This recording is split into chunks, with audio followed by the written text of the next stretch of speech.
is the next ruler? Kedu onye ga-esote n'ọchịchị? A book by African Storybook. Agụ owuru na-achị dịka eze na-akazi nka. Kedu ka ọ ga-esi ghọta onye ga-anọchi anya ya dịka eze? Eze agụ owuru kpọrọ ụmụ anụmanụ ka ha bịa oriri. Ọ ga-agwa ha atụmatụ o bu n'obi. Ka ha richara oriri, agụ owuru malitere ikwu okwu. Ụmụ anụmanụ a na-ege ya ntị. O kwuo sị, a ga-enwe ihe ịma aka a ga-eji mara onye ga-anọchiri m dịka eze.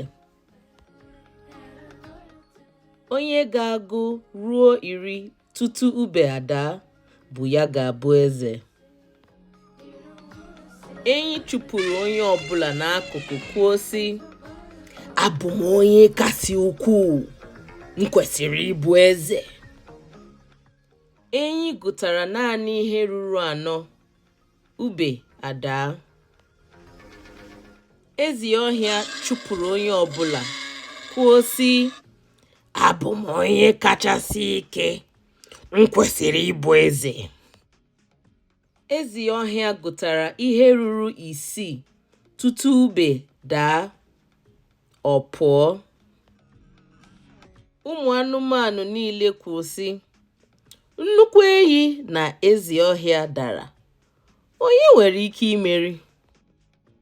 Enwe gụpụtara 1, 2, 3, 4, 5, 6, 7.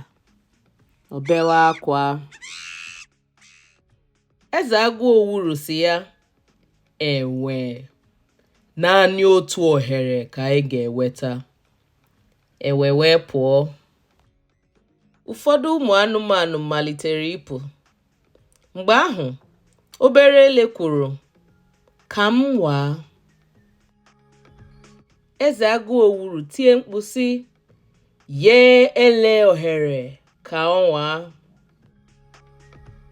Ele kwuru sị, 5 na 5 bụ 10 tutu ube ahụ adaa ala. Ime aka ahụ gosiri anụmanụ kacha mara ihe. Ele ghọrọ eze nwanyị mgbe ọchịchị agụ owuru gafechara. Daalụ ndị na-ege ntị. Ka o mesịanụ.